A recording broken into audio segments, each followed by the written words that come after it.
kita semakin bertambah. Allah. Kita dengarkan dari guru kita langsung kepada Dr. Kiai Haji Zainul Taufiq MPum. Kepadanya kami persilahkan.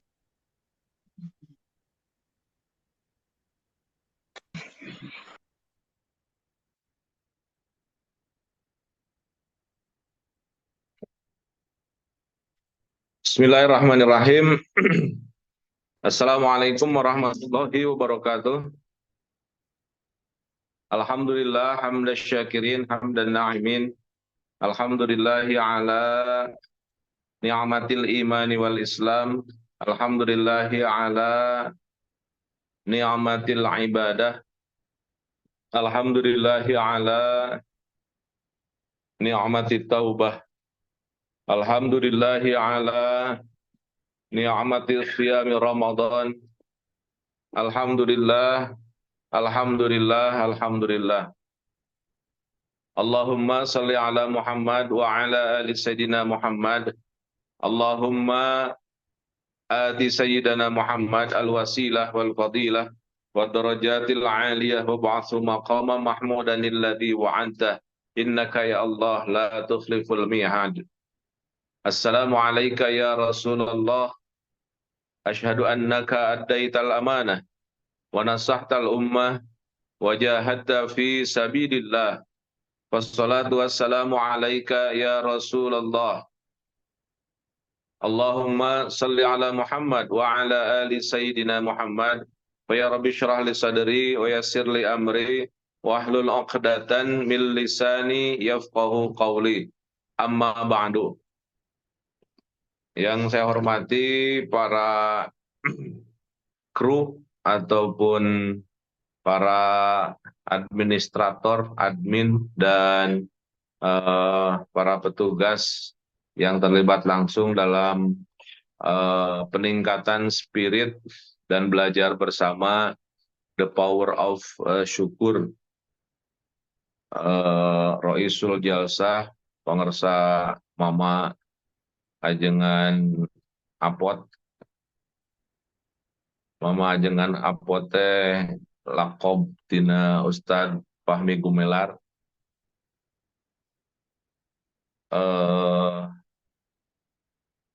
Penguasa di KBB. Mudah-mudahan Allah masihan senantiasa keberkahan kamantena pesantrena oge jamaahna diseueurkeun di KBB. Tahun ini alhamdulillah Ustadz Fahmi ini setahun tidak kurang dari 40 jamaah KBB yang dipola untuk bisa berangkat melaksanakan ibadah umroh. Artinya minimal beliau punya tugas untuk memainten, mengarahkan narasi besar kita sepulang umroh. Karena kalau nyari jamaah untuk berangkat umroh mah ya bisa dikatakan biasalah. Yang luar biasa itu adalah ketika jemaah pulang umroh terus diajak untuk mempertahankan kemabruran, mempertahankan narasi besar kenapa Allah tarik kita menuju ke tanah suci Makkah Al-Mukarramah. Termasuk pada pagi hari ini kita semua sepakat bahwa ini adalah kerja mempertanggungjawabkan dan mempertahankan kemabruran dari pelaksanaan kunjungan kita menuju ke tanah suci Makkah Al-Mukarramah dan Madinah Al-Munawwarah. Mudah-mudahan para petugasnya, Kang Hendy, Kang Faisal, Ustaz Saifur Rahman, dan semua para krunya diistiqomahkan, disehatkan, dan diberkahkan tentunya terutama di bulan suci Ramadan ini. Apresiasi yang tak terhingga untuk para peserta, ibu, bapak, sahabat-sahabat sekalian.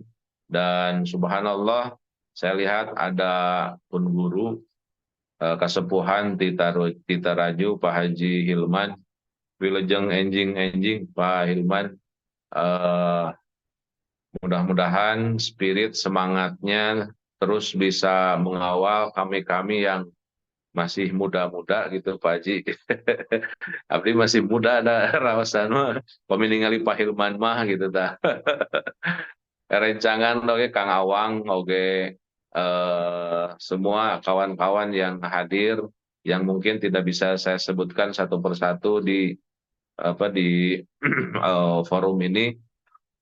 Yang jelas kita sepakat bahwa selama 1 bulan penuh mudah-mudahan kita bisa menyiapkan waktu barang 1 jam selesai sholat kita sebelum kita melanjutkan tadarus subuh kita ataupun sebelum kita membaca bacaan al-ma'thurat kita mencoba menyempatkan diri untuk sama-sama memperkuat ataupun juga membahas tentang isi dari buku The Power of Syukur yang ada di tangan saya ini. Dan buku ini seperti saya sampaikan sebelumnya hadir di tahun 2014 dan alhamdulillah berarti sudah 10 tahun sampai sekarang bisa menjadi wasilah untuk bersama-sama menuntun narasi besar kita yaitu narasi kesyukuran. Kalau kita sepakat bahwa berangkat umroh itu adalah training, itu adalah tadrib, adalah pelatihan untuk menjadi kawah candra di mukanya energi kesyukuran. Kita ketahui di dalam doa ketika kita berada di tanah suci itu Allahumma ja'alna hajjan mabruron wa sa'yan mashkuron. Sa'yan itu kata para ulama tidak hanya sa'i antara Bukit Sofa, tapi sa'yan itu bekerja, hidup penuh dedikasi, penuh etos kerja, belajar, bekerja, kemudian menjalankan, melanjutkan tugas keseharian kita, mashkuron, penuh dengan kesyukuran, penuh dengan attitude syukur, penuh dengan tanda-tanda masuk di zona kesyukuran. Maka tidak salah menurut kita ketika Allah menggambarkan, ketika Rasulullah menyampaikan bahwa ibadah umroh dan ibadah haji adalah ibadah anti kemiskinan. Jadi tanah suci itu adalah sebuah menara besar untuk mengawal umat Islam tidak boleh miskin. Jadi orang yang miskin itu adalah orang yang tidak menjalankan Islam dengan baik.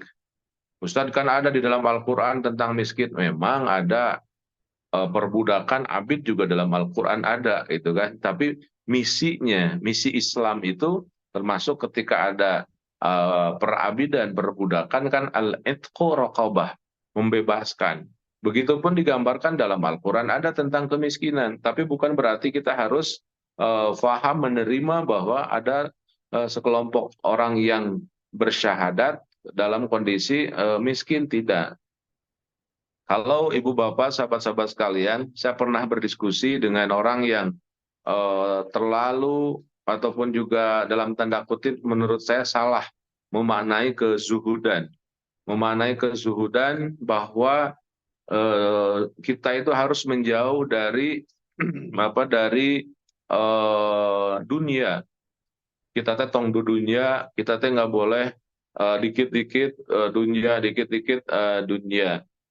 Nah, beliau menggambarkan tentang satu ilmu yang disebut dengan tasawuf, berangkat dari kata ataupun dari bahasa ahlus sufah, yaitu zaman Rasulullah itu ada satu manassah. Kalau ibu bapak pernah ke Madinah, ke Raudhah, itu ketika masuk dari belakang, dari belakang rumah Rasul ada satu apa namanya panggung kecil dan itu disebut dengan Ahlus Sufah. Nah, itu memang kumpulan orang-orang yang tidak punya rumah, tidak punya pekerjaan, yang kerjaannya ingin membebaskan diri dari dunia, nggak mau nggak mau berdunia lah, diam saja di rumah di belakang rumah Rasul. Dan itu yang mereka jadikan gambaran. Nah, itu menurut saya 100% salah. Kenapa? Allah itu menyuruh kita untuk mengikuti siapa? Mengikuti Rasul, bukan mengikuti orang-orang yang dikasihani oleh Rasul. Jadi salah kalau kita mencontoh bahwa sahabat-sahabat itu ada yang tidak punya rumah, gembel, kemudian tidak bekerja dan disantuni oleh Rasul. Itu jelas-jelas salah. Kenapa? Yang diharuskan kita mengikuti di dalam Islam itu adalah gerak-gerik, akhlak dan juga perilakunya Rasulullah. Jadi yang contoh itu adalah orang yang diam di rumahnya Rasul, bukan orang yang diam di ruangan yang disediakan Rasul untuk memberdayakan. Ini yang banyak yang salah. Akhirnya bahwa dunia tasawufnya diarahkan menjadi apa namanya? Menjadi terlepas dari duniawi, terlepas dari tanggung jawab yang sebenarnya. Padahal Islam harus padahal Islam harus menguasai itu. Padahal Islam harus memberdayakan itu. Tidak boleh Islam itu melewatkan begitu saja. Bahkan lebih ke sininya, Islam mengharuskan kita menguasai pasar. Islam mengharuskan kita menguasai mal-mal di sekeliling kita dan harus kita kuasai dan itu harus dimiliki oleh umat Islam.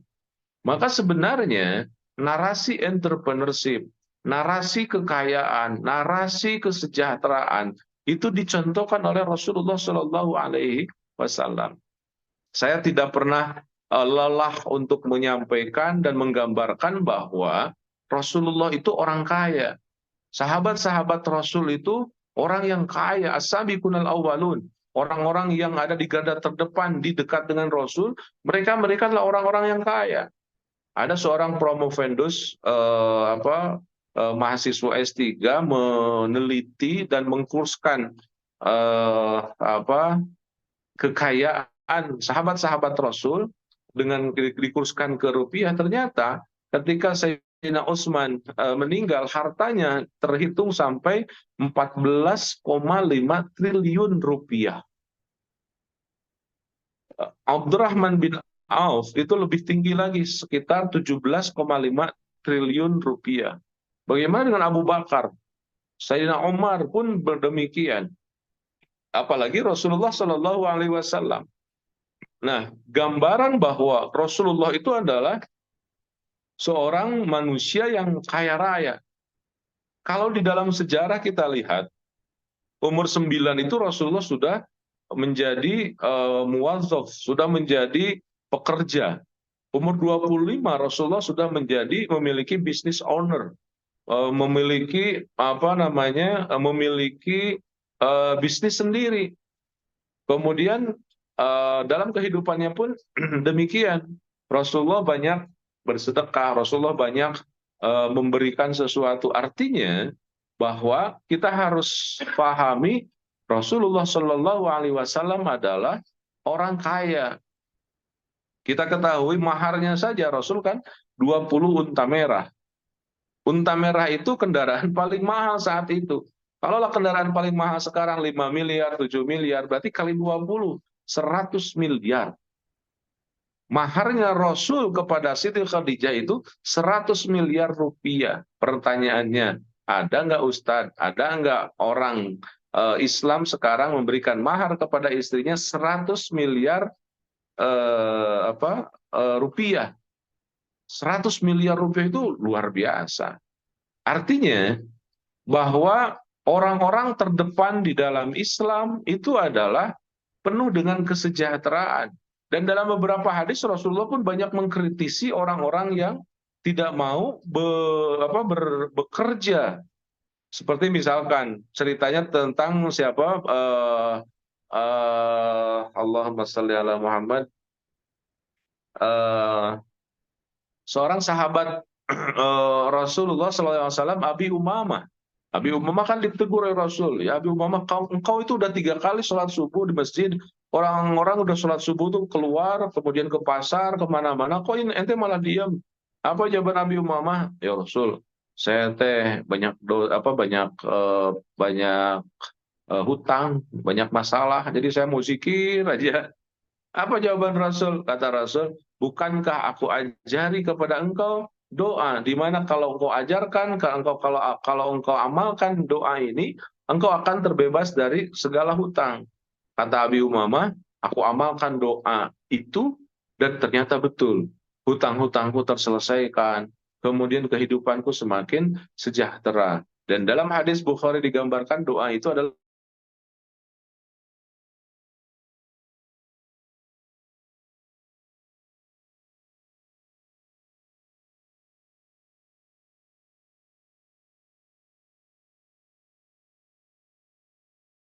berapa dalam capture berikutnya, bahwa ini adalah delapan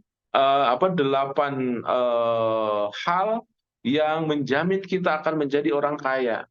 Jadi karena hadis ini menjadi hadis yang dijadikan jawaban oleh Rasulullah untuk bisa menjadi orang yang kaya, ternyata kita mendefinisikan bahwa kaya yang sebenarnya itu adalah kaya yang diterjemahkan dengan doa ini. Allahumma inni a'udzubika minal hammi wal hazan wa a'udzubika minal azzi wal kasal wa a'udzubika minal jubni wal bukhli wa a'udzubika min ghalabati dain wa qahri rijal. Ada 8 masalah. Itu nanti pada capture ke berapa di atas 10 akan ada bahasan tentang itu untuk menjadikan kita menjadi orang yang kaya di dalam buku ini, dalam buku The Power of Syukur itu ada kita kita bahas. Nah, Ibu Bapak sahabat-sahabat sekalian, bahwa pada kesempatan sekarang kita akan mencoba melihat satu metode Rasulullah Shallallahu Alaihi Wasallam untuk apa? Untuk menambah kekayaan kita. Kita punya kekayaan, kita punya aset, kita punya omset. Bagaimana cara menambahnya? Nah, ini yang sangat-sangat penting. Bagaimana agar kekuatan, kekuasaan, dan juga keberkahan serta hal yang ada dalam kehidupan kita itu bisa bertambah, bertambah, bertambah. Dan semuanya, saya yakin yang hadir di sini sangat-sangat paham bahwa ayat yang disampaikan oleh Ustadz Saifur Rahman tadi, surat Ibrahim ya, surat Ibrahim ayat ke-7, itu yang sangat-sangat populer. Wa idza adzana rabbukum la in syakartum la azidannakum.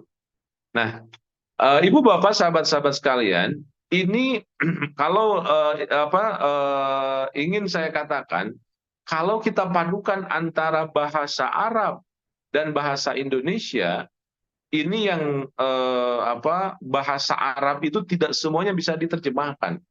Maksudnya apa? Dalam ayat ini, kalau Ibu Bapak sahabat-sahabat sekalian lihat terjemahannya begini, dalam terjemahan Kementerian Agama, kalau engkau bersyukur, maka Allah akan tambahkan.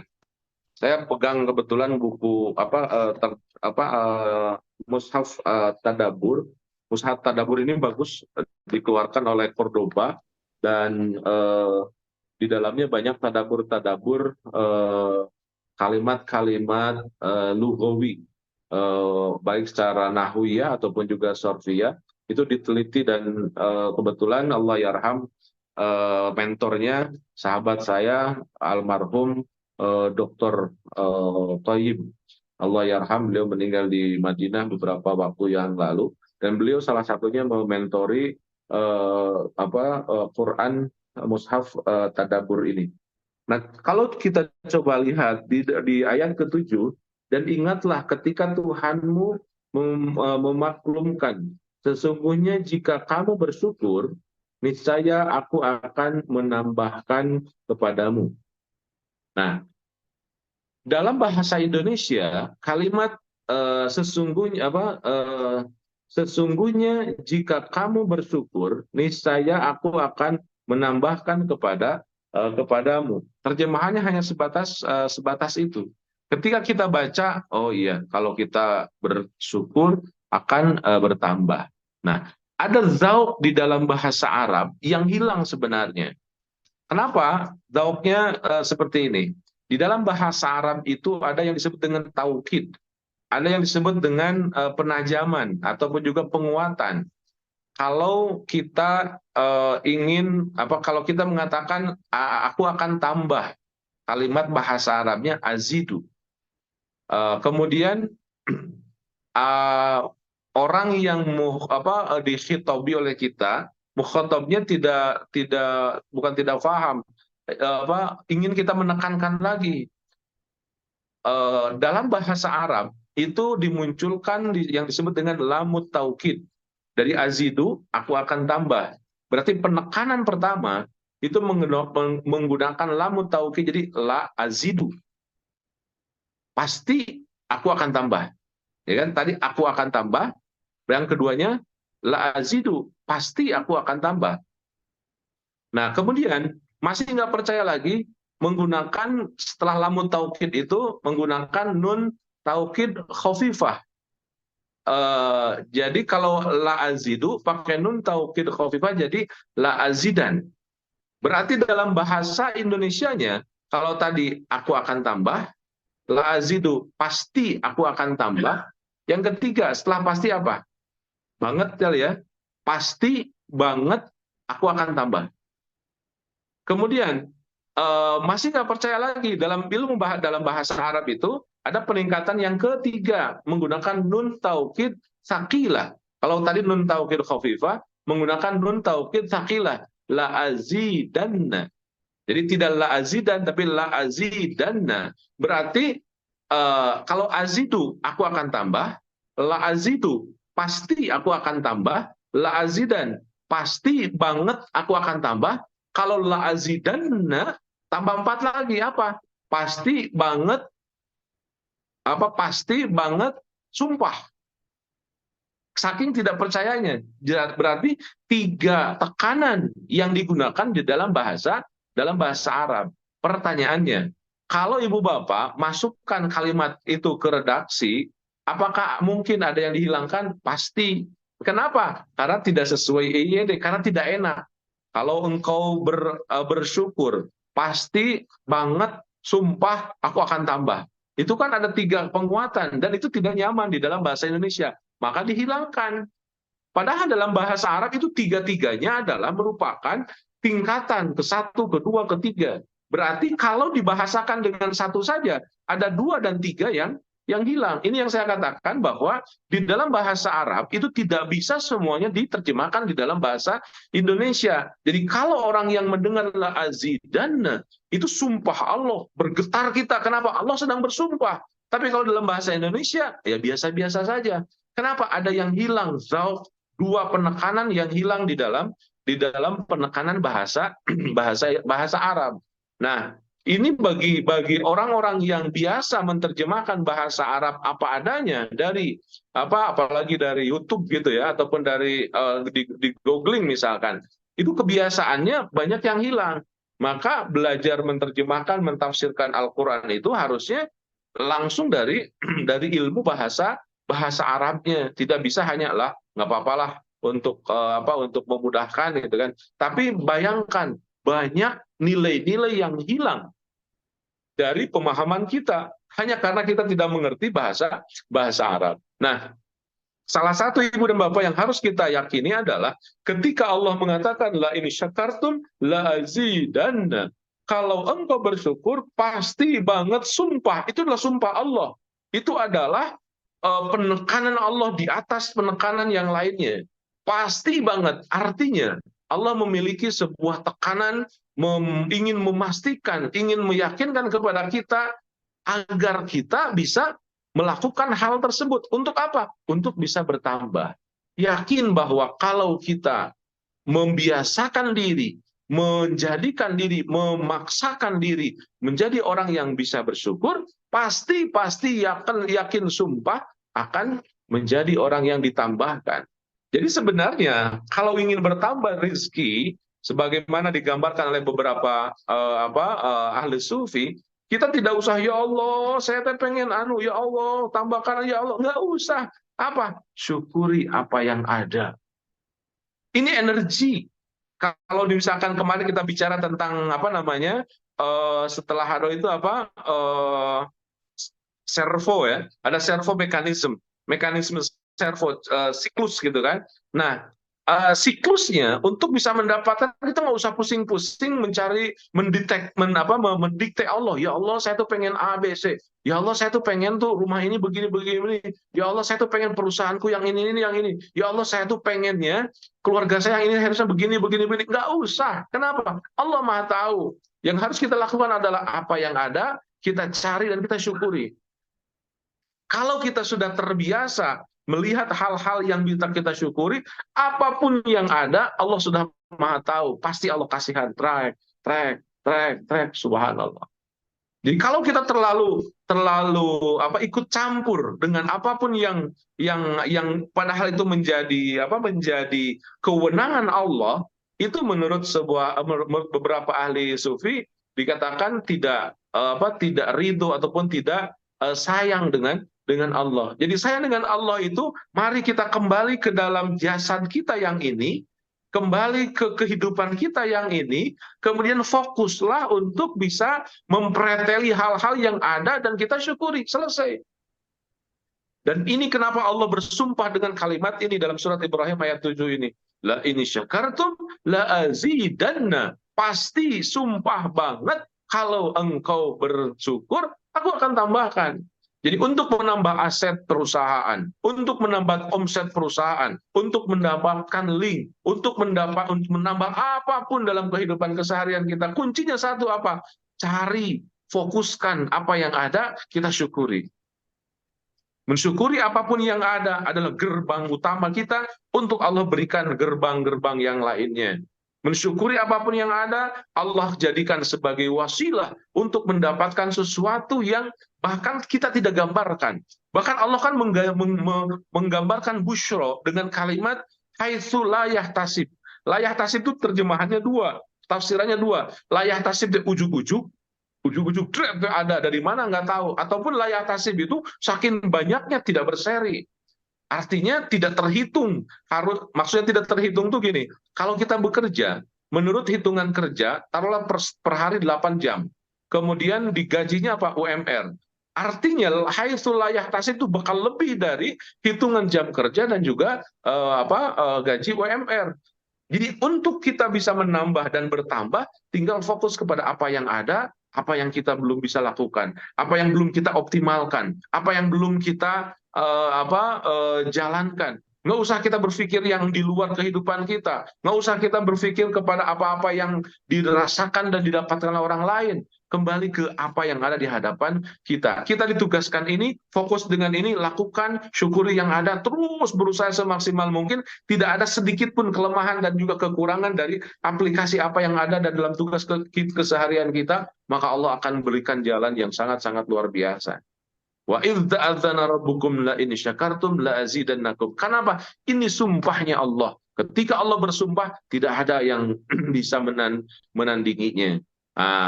Namun pertanyaannya, terus kenapa tuh saya suka, saya pengen seperti itu, tapi kenapa ya susah sekali? Ingat Ibu dan Bapak, bahwa dalam perjalanan kita ada makhluk Allah yang sengaja menarasikan untuk kita tidak masuk di dalam cara ataupun juga servo mekanisme yang tadi kita bicarakan. Siapa gerangan? Aduwullah, syaitan aduwullah.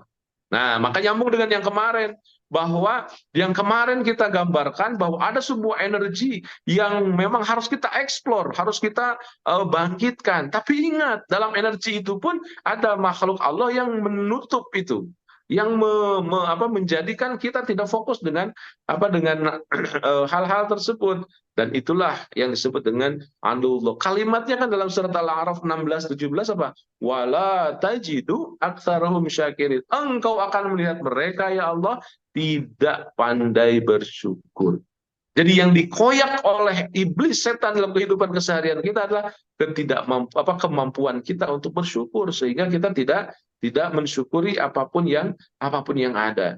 Nah, ketika kita kemudian sudah tahu energinya, kemudian bagaimana cara memunculkan dan menjalankan servo mekanisme ini, salah satunya adalah kita fokus kepada proses kesyukuran itu sendiri. Syukuri apapun yang ada, alhamdulillah ya Allah, alhamdulillah ya Allah, alhamdulillah ya Allah. Itu yang harus senantiasa kita upayakan semaksimal mungkin agar tidak ada keluhan, tidak ada kekurangan, tidak ada apapun, seluruhnya menjadi sebuah keinginan dan juga keindahan kita untuk selalu mengapresiasi apapun yang terjadi dalam kehidupan kita. Maka kalau kita ridho dengan mekanisme yang digambarkan oleh Allah Subhanahu wa taala tadi, jadilah semua kehidupan kita akan menjadi indah. Jadi bukan kita menunggu nanti pada waktunya akan indah. Enggak, justru sekarang, mulai dari hari ini, semua menjadi indah. Walaupun menurut orang lain kita gagal. Menurut orang lain kita tidak beruntung. Menurut orang lain kita terzolimi. Menurut orang lain kita melakukan ataupun mendapatkan sesuatu tidak. Justru ini menjadi kenikmatan yang luar biasa. Ada kemampuan untuk menikmati apa yang ada. Dan seluruh kehidupan kita itu bisa nikmat. Lihat di dalam surat Yusuf. Dalam surat Yusuf digambarkan, menurut logika kita, biasanya orang kalau di penjara kan mengeluh. Tapi apa yang terjadi ketika Yusuf mengatakan, as-sijnu ahabbu ilayya. Jadi penjara pun kalau dia sudah ridho dengan apapun yang ada, ahabbu ilayya, lebih cinta, lebih nikmat, lebih merasakan keindahan. Maka ketika energi kesyukuran ini terus mengawal kita, mustahil kita akan mengeluh, akan menyalahkan orang lain. Kita fokus kepada apa yang ada di dalam diri kita, kemudian mengoptimalkannya. Ibu, bapak, sahabat-sahabat sekalian, ketika kita sudah tahu energinya kemarin seperti itu, kemudian caranya adalah fokus kepada upaya untuk mensyukurinya. Ada satu teori yang dipromosikan oleh seorang namanya Rhonda Byrne. Rhonda Byrne itu penulis buku The Magic.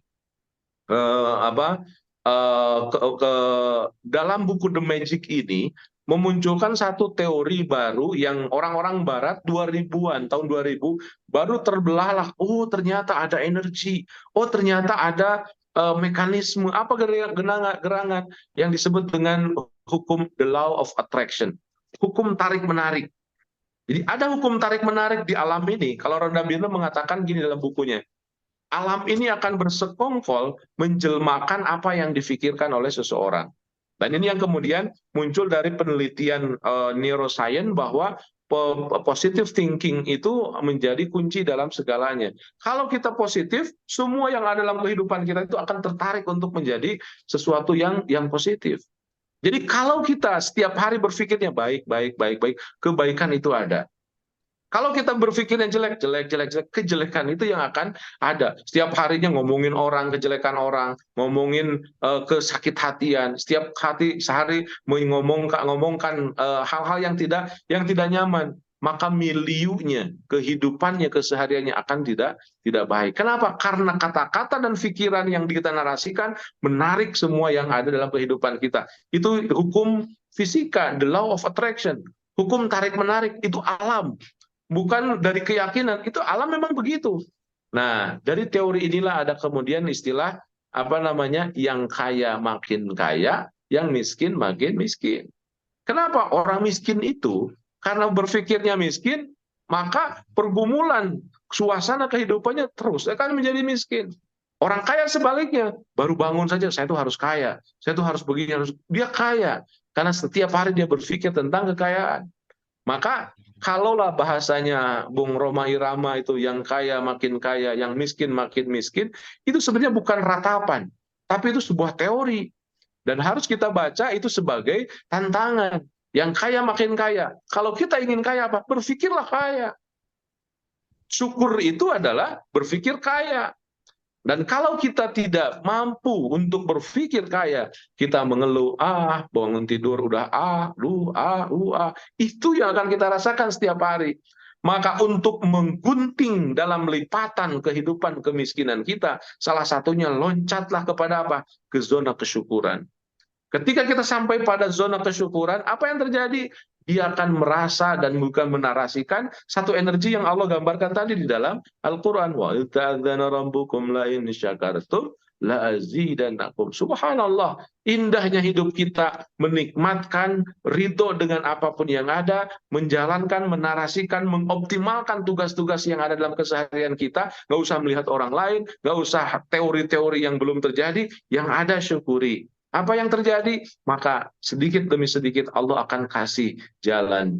Dan itu yang luar biasa yang harus kita jalankan. Maka semakin kita bersyukur, semakin kita menjaga energi kesyukuran ini, semakin Allah tambah terus. Allah tambahkan perusahaan, Allah tambahkan kawan, Allah tambahkan partner yang baik, Allah tambahkan penghasilan yang baru, Allah seluruhnya ditambahkan oleh Allah Subhanahu wa taala karena kita fokus kepada satu hal yang disebut dengan energi kesyukuran. Ibu bapak sahabat-sahabat sekalian, bahwa ternyata apa yang senantiasa kita idamkan, apa yang senantiasa kita inginkan adalah bagaimana cara membiasakan kita masuk di dalam zona tersebut. Dan mudah-mudahan PSBB The Power of Syukur ini Bapak menjadi wasilah kita berkumpul di dalam kelompok yang menarasikan tentang kesyukuran. Untuk para panitia, para kru, nggak usah nggak usah terlalu bimbang kalau punya cuman sedikit, di luar ekspektasi saya harusnya sekian ternyata sekian. Enggak, kenapa? Orang yang bersyukur itu kata Allah Subhanahu wa taala itu akan menjadi kelompok yang kecil. Sayyidina Umar pernah berdoa dan doanya gharib, doanya mengagetkan orang, para sahabat. Apa? Allahumma ja'alni minal qalil, Allahumma ja'alni minal qalil. Ya Allah, jadikan aku orang yang sedikit. Ya Allah, jadikan. Kok sedikit katanya? Itu bukan narasi kemiskinan, sedikit rizki, tapi kata Sayyidina Utsman, kan qalilum min ibadiyasy syakur. Orang yang bersyukur itu sedikit, kata Sayyidina Umar. Dan saya berdoa agar aku masuk di dalam kemampuan ataupun juga orang-orang yang mampu untuk menarasikan kesyukuran.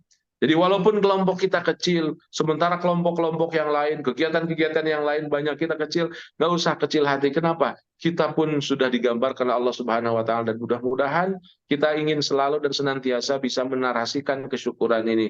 Ya Allah, jadikan aku orang yang sedikit, yaitu orang-orang yang senantiasa memaksakan diri untuk selalu bersyukur dan mensyukuri apapun yang ada. Apa yang terjadi kalau kita sudah berada dalam zona tersebut? Subhanallah, indahnya yang luar biasa ketika Allah tambahkan dengan janjinya sesuatu hal yang kalau kita bisa fokus kepada hal tersebut bisa bertambah, dan terus bertambah. Maka ada istilah di dalam bisnis itu, ada growing atau growth, ada naik kelas gitu ya. Salah satunya bagaimana cara naik kelas adalah dengan cara fokuslah kita kepada kesyukuran kita. Mari Ibu dan Bapak jadikan kesyukuran kita ini menjadi wasilah, salah satunya dengan kegiatan PSBB The Power of Syukur ini. Mudah-mudahan setiap hari kita bisa membiasakan diri. Untuk Ibu Bapak, saya tidak lelah untuk terus mengingatkan. Tolong setiap hari kirim ke admin untuk menyampaikan minimal 10 hal-hal yang bisa kita syukuri. Alhamdulillah ya Allah, hari ini aku bla bla bla bla. Alhamdulillah ya Allah, hari ini aku bla bla bla bla. Terus selama 1 bulan di bulan suci Ramadan ini, subhanallah, ini kesempatan yang sungguh sangat luar biasa. Mudah-mudahan bulan Ramadan tahun ini kita berbeda dengan bulan Ramadan yang lainnya. Yaitu di bulan Ramadan ini kita menarasikan kesejahteraan dengan membiasakan diri untuk mengupayakan bisa bersyukur dan mensyukuri apapun yang ada.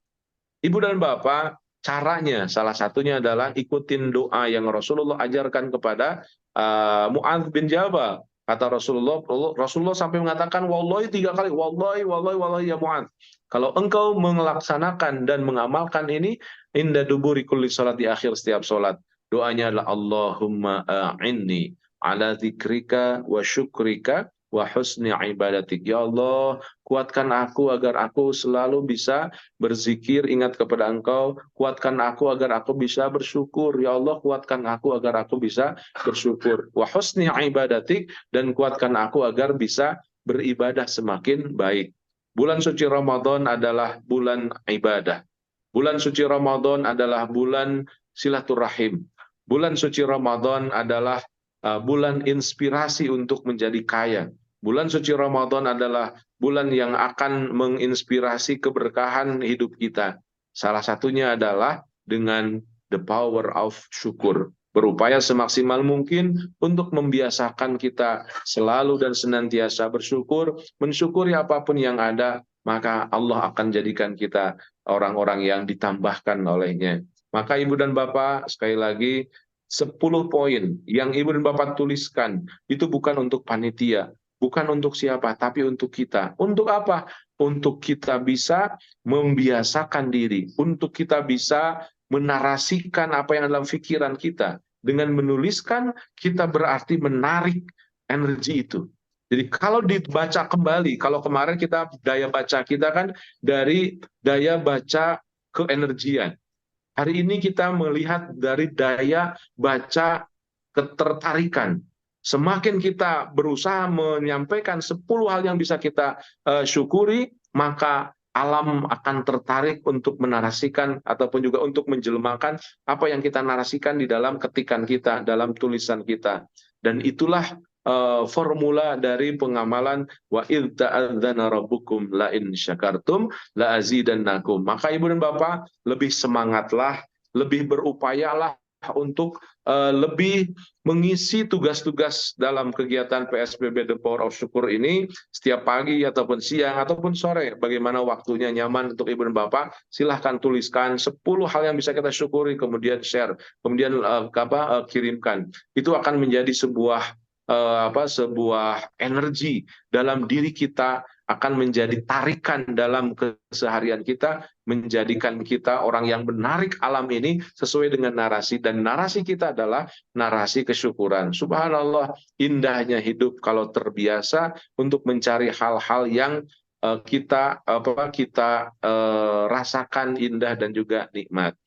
Pertanyaan terakhir, Ustadz, saya tuh ingin sekali setelah memahami tentang energi syukur, kemudian how to-nya, bagaimana cara menambahkannya. Tapi saya tuh kadang-kadang susah sekali, Ustadz. Bagaimana saya bisa menikmatkan apapun yang ada. Materi ini, Bun Bapak, insya Allah besok hari kita akan lanjutkan. Capture yang ketiga adalah bagaimana kita bisa menikmatkan. Untuk hari ini saya cukupkan demikian. Saya kembalikan kepada Syekh Fahmi Gumelar, Mang Apwat. Mudah-mudahan ini menjadi wasilah keberlanjutan keberlangsungan kita selanjutnya. Dan insya Allah besok pagi kita akan kembali dengan materi bagaimana menggarap how to-nya untuk menjadi orang yang bisa menikmatkan apapun yang ada dalam keseharian kita. Terima kasih. Waalaikumsalam. Assalamualaikum warahmatullahi wabarakatuh. Assalamualaikum warahmatullahi wabarakatuh. Terima kasih Ustadz Dr. Kiai Haizanur Rafiq. Alhamdulillah Ibu Bapak, fokusnya kita dari tadi adalah apa yang ada, mensyukuri apa yang ada di hadapan kita. Yang kedua, selalu berdoa kepada Allah. Allahumma ij'alni minal qalil, dan Allahumma a'inni ala dzikrika wa syukrika wa husni ibadatik. Nah, bagi ibu bapak yang mau bertanya, dipersilahkan. Siapapun silahkan, bagaimana tadi caranya supaya semakin bersyukur dan semakin bertambah. Anda tambah segala hal, insya Allah. Silakan ibu bapak mau bertanya. Ada waktu 10 menit lagi lah, insya Allah.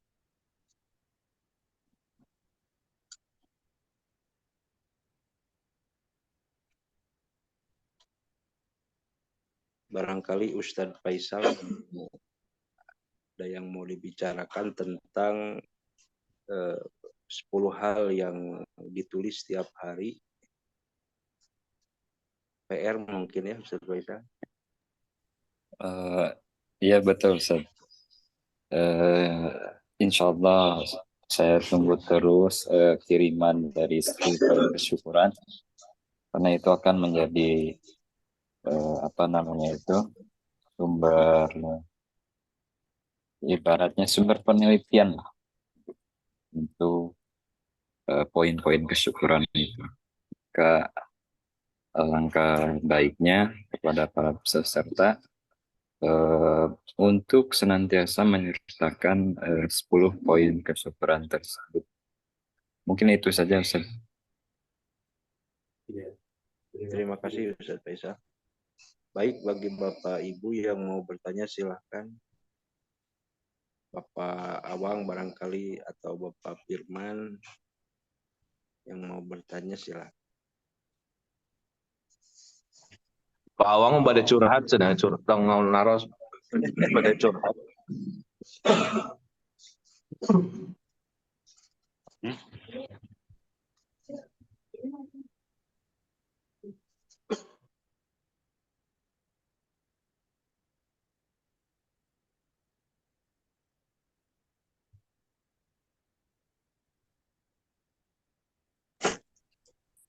Halo, kedengeran nggak Ustadz Bami?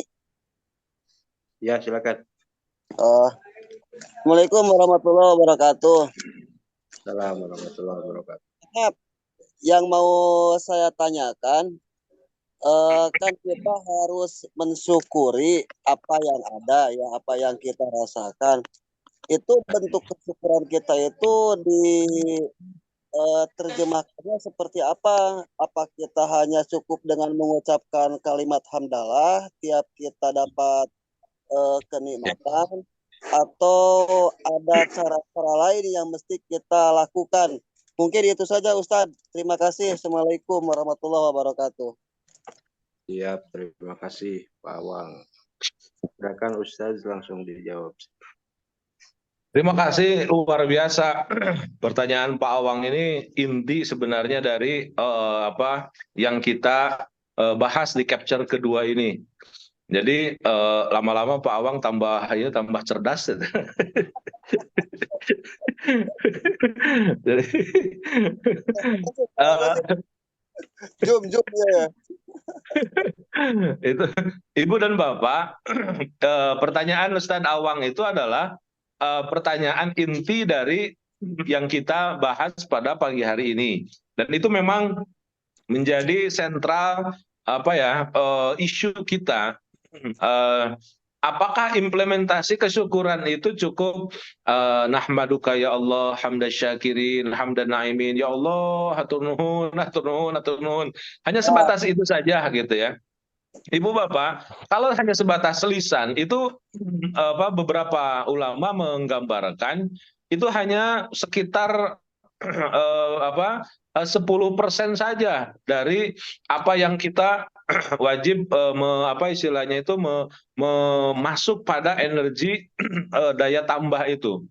Nah, lalu apa yang paling penting adalah ketika kita ingin bersyukur, itu kan bersyukur itu banyak itemnya. Pertama memang syukur bil lisan.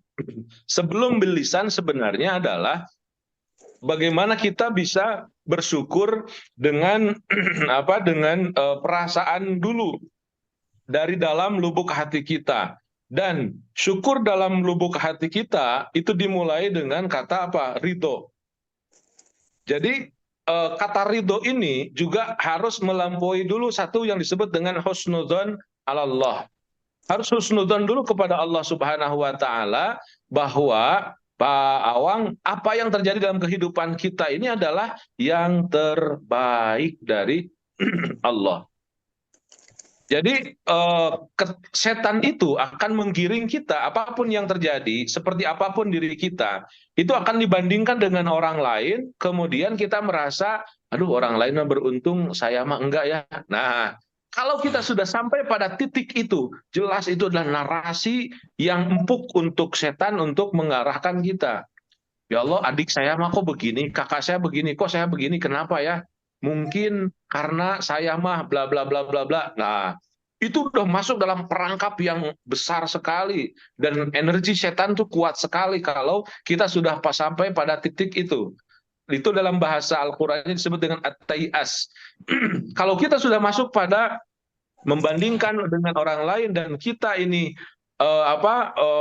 tidak termasuk orang yang beruntung, maka itu alamat kita kalah.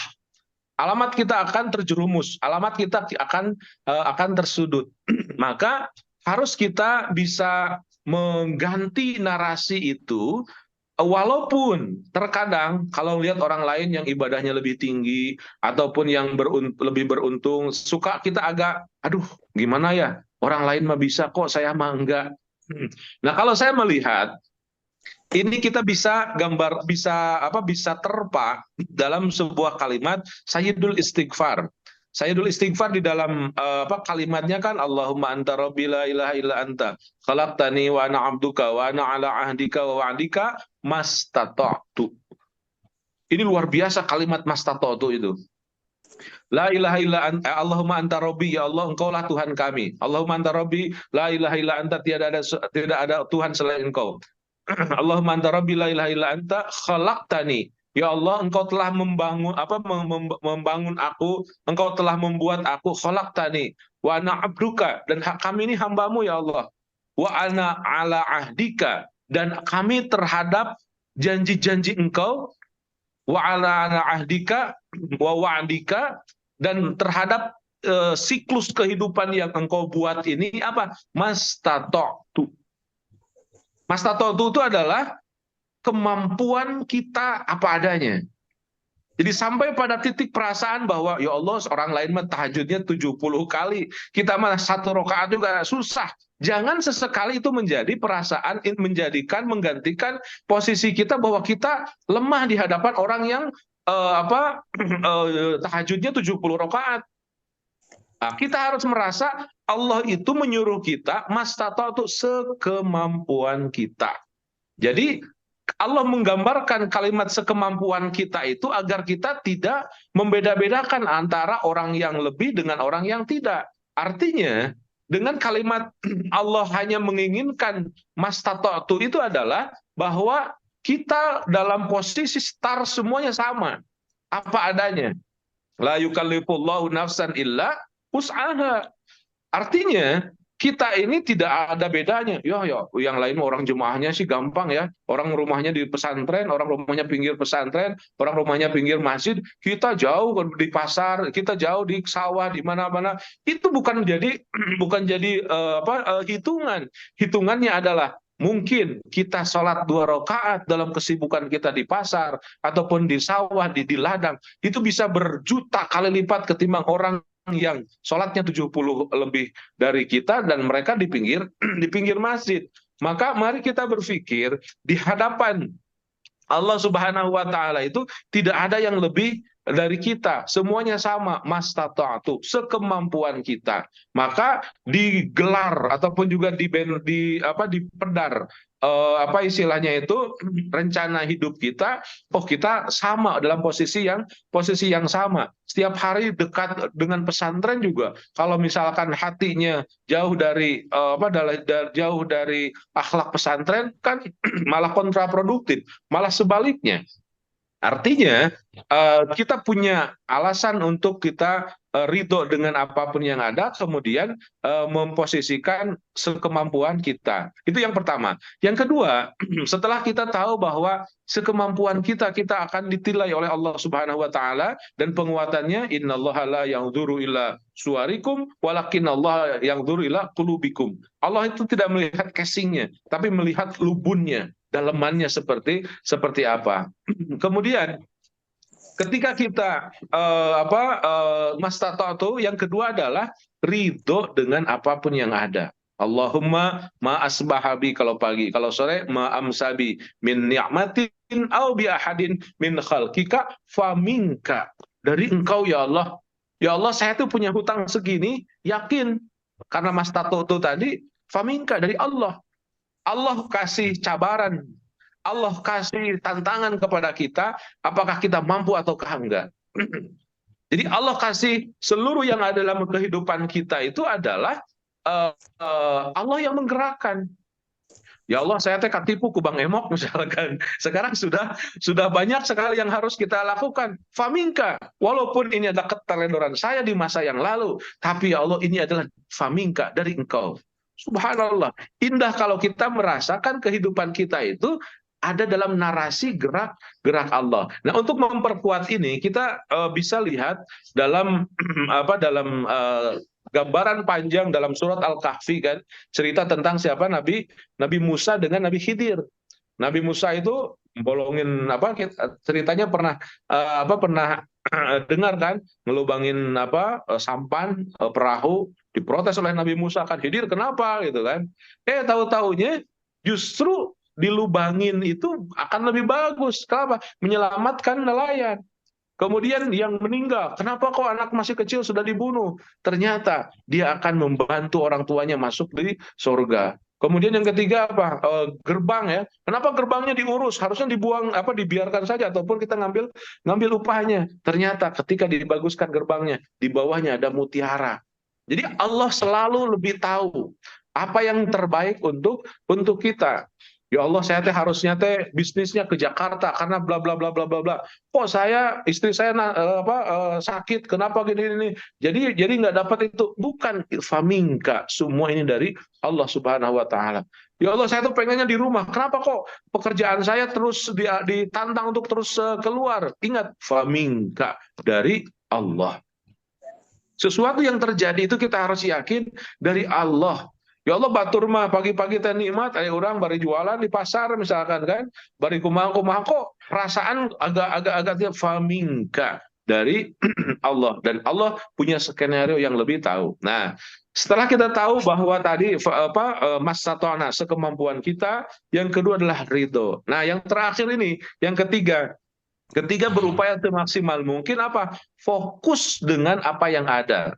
Kalau saya biasa membahasakan ke teman-teman di kantor itu bukan hanya fokus, tapi fokus dan tuntas. Fokus dan tuntas ini akan menjadikan kita memiliki etos kerja yang tinggi. Cara meningkatkan etos kerja yang tinggi itu dalam surat Shad digambarkan. Wazkur ibadana Ibrahim wa Ishaq wa Ya'qub ulil aidi wal absar. Dzalika akhlasnahum bi khalisatin dzikrad. Bagaimana agar kita menjadi orang yang memiliki etos kerja tinggi? Digambarkan seperti Nabi Ibrahim, Nabi Ishak dan juga Yakub. Memiliki dua prototipe. Pertama adalah ulil aidi. Ulil aidi itu tangan. Ulil aidi punya tangan, artinya dia semangat. Dia mengerjakan apapun, dia semangat. Saya sekarang menjadi laden dari tukang tembok. Dia semangat 100%, bahkan kalau ada mungkin 1000%. Dia semangat karena dia optimalkan apa yang ada. Tidak ada yang tidak semangat. Kenapa bisa semangat? Karena dia yakin bahwa yang diabdikan, dia lakukan adalah lillah, untuk Allah. Walaupun dari kerjaannya dia dapat upah, tapi dia melakukannya adalah karena Allah, karena ada iman. Kalau nggak salah kemarin pernah agak viral satu Ustadz Hanan Attaqi kalau nggak salah nge-share gini, orang yang sholat tarawehnya di masjid di Kairo di Mesir itu ada yang sampai saat semalam itu 15 juz. Ya terus iya daun jeruk ayat salam seperti awal kayak opat terawih tiga pasca 30 juz genep urang imam tadi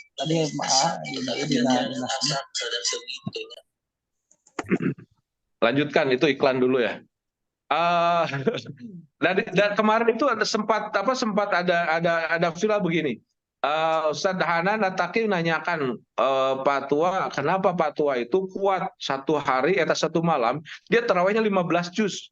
15 juz berarti separuh Al-Qur'an. Dari ibadah maghrib, dari ibadah isya sampai menjelang subuh terus saja tarawih.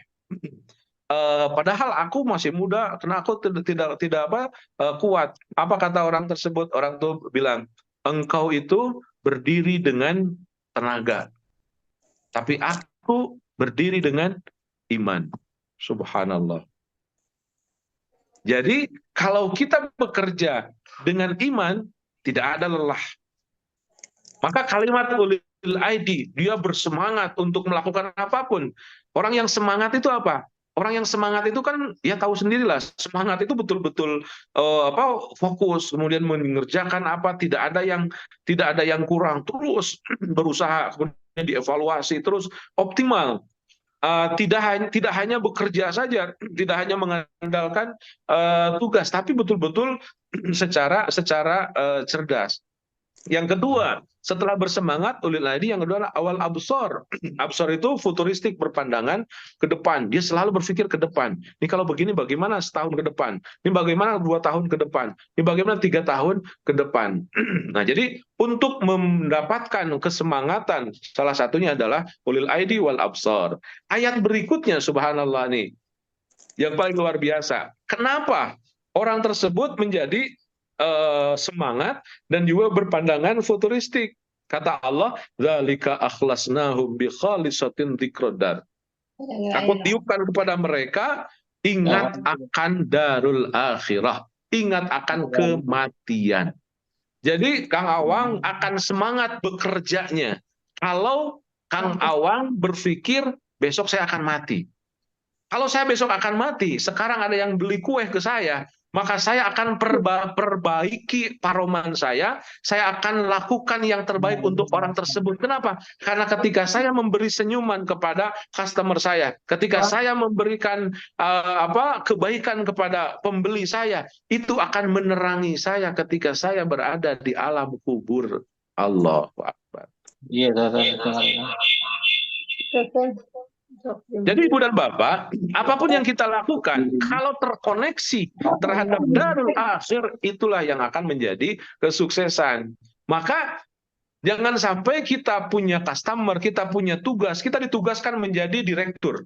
Tapi kita tidak fokus dengan pekerjaan kita. Banyak hal-hal yang terbengkalai permasalahannya. Kenapa kita terjadi seperti itu? Tidakkah itu akan ditanyakan oleh Allah Subhanahu wa taala? Ataupun ketika kita berada di alam akhir, engkau itu tidak fokus loh. Engkau itu tidak tuntas menjalankannya.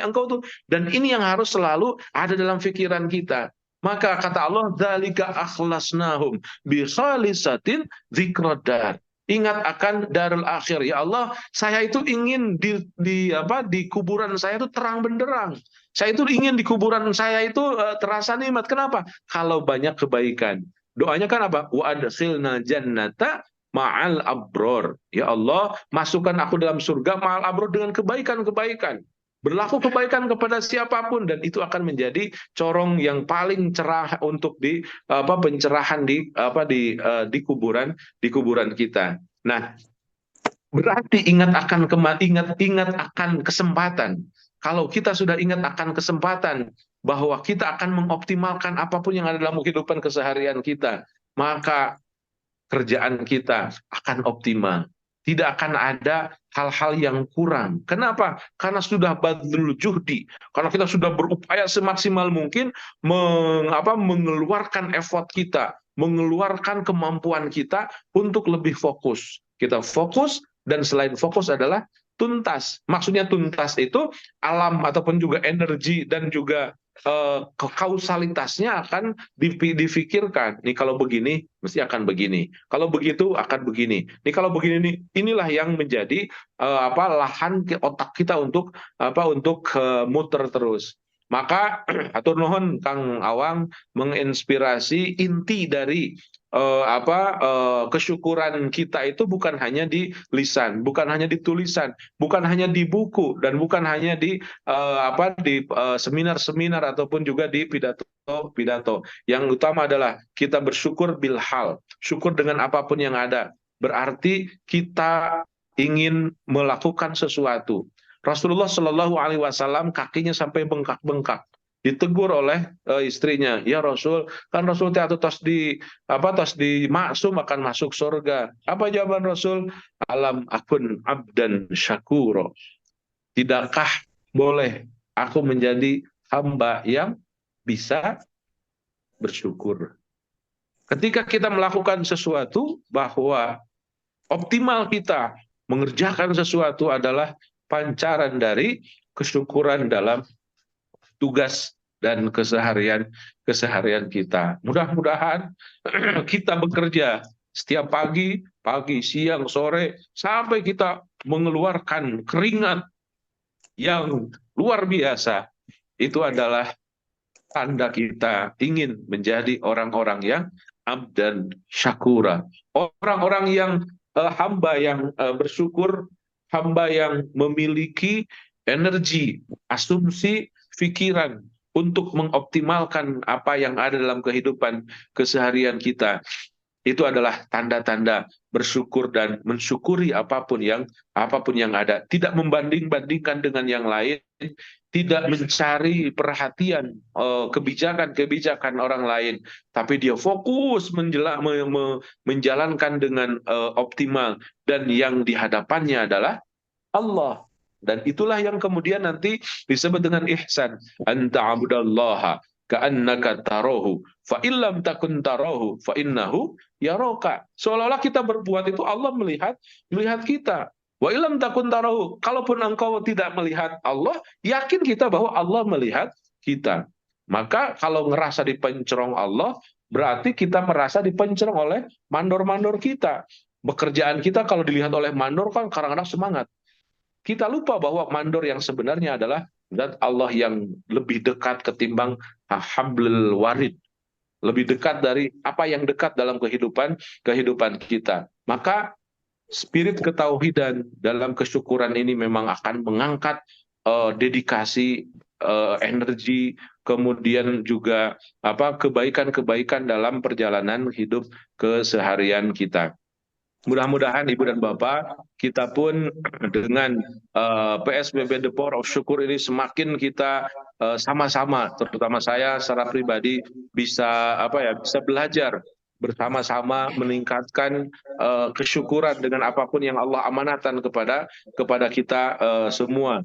Jaringan, kemudian juga aset, omset, seluruh yang ada dalam keseharian kita yang Allah amanahkan, kita bisa optimalkan. Tidak ada kata kegagalan, tidak ada kata tidak bisa dan tidak mampu. Semua kita selalu dan senantiasa optimal. Kenapa? Karena lisan kita jalankan kesyukuran kita, kemudian pikiran juga kita sudah legakan dengan perasaan ridho, kemudian semangat dalam bekerja.